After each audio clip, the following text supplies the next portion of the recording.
No, not that. I mean, why? How You dare know I what I reference my mean? sources? Yeah, well, why do you have to end up doing that in the first place? So, that's a long thing.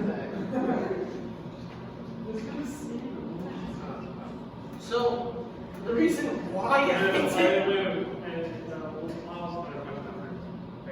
So the reason why I did this was because strictly using the force plate and the height as well as the time step for the given force made it extremely difficult to derive an equation that would be able to solve for the final velocity before it hits the ground and then the velocity after it makes the collision. But I was able to use energy and the conservation of momentum to kind of logic my way through this. And I was able to argue that since the change in velocity of the Earth would be equal to the change in momentum from that's measured from the force plate, everything cancels out to where you get the momentum of the ball minus the momentum, or minus the impulse, I apologize, the impulse to get the final momentum, which makes perfect sense. Because since it is a closed system, there is no reason for why momentum would not be conserved, as well as the fact that this just perfectly makes sense. What's the change in momentum? What's the final momentum? Change in momentum plus the initial momentum. That makes perfect sense.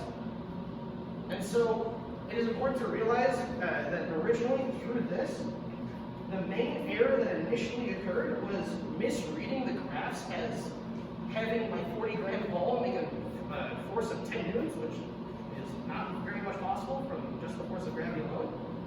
And so it took a little bit more dimensional analysis on the graphs to recognize the fact that that's not actually the point of impact, but rather the shaking of the force plate, which causes some other error. I was able to kind of weave that in to these further equations to allow me to actually reasonably get a number for the change in momentum. And then afterwards, the only way to measure the height that I found, the way that I found to measure the height was to use a kinematics equation and argue that at the top, when it reaches its maximum height, the velocity will be 0. And so when it reaches that height, you can use this equation to solve for it because gravitation is constant. And so you're able to get the final height and then just re-plug it back into this massive equation. What was your second question? He goes to show the picture about the procedure. That's the picture.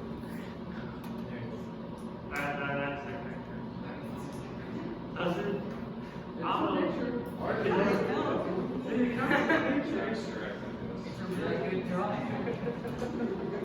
Any other questions? Anyone else have questions? Yes, Dr. Cos. Can you go to your graph?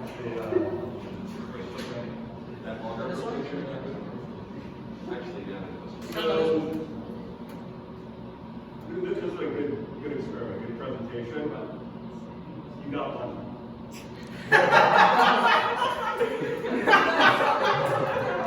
Thank you. It's an honor. So, what is the issue with the graph where the ball hits, right? You said the negative, where the negative initially is the force of the ball. That's correct. What's the issue with that data point?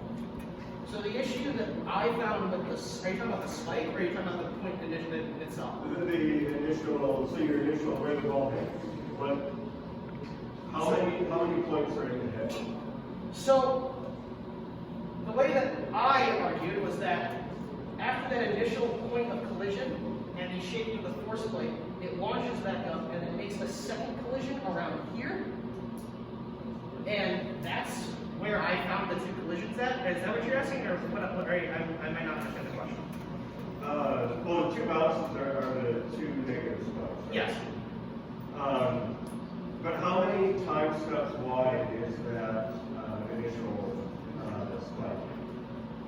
So the initial spike, I was saying that it was about 0.05, where right at the end, or right when it stopped shaking, so like right around here, is where the time step would end. And so the time step would contain right as the force plate stopped shaking, because that would be when the ball left.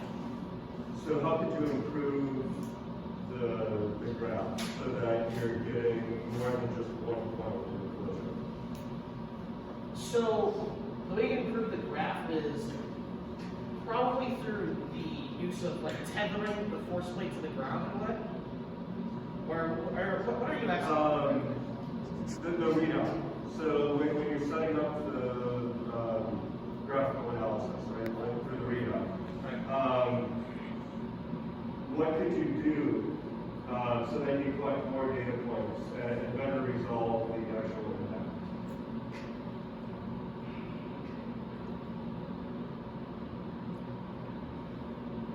How do you do better at a computer simulation? What do you have to do? I don't know. How do you get more precision in your computer simulation when you're using Blister? What do you change?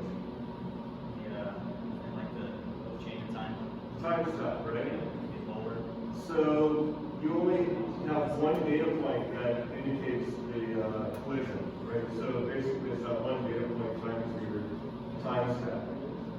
If you shorten the collection time so that you can map out the impact a little bit more, you're going to get a nice curve that you can get rid of. So what I'm saying you got lucky is because your force times that time step happened to work out correctly. Right? But if you collect more data and that impact and resolve it better,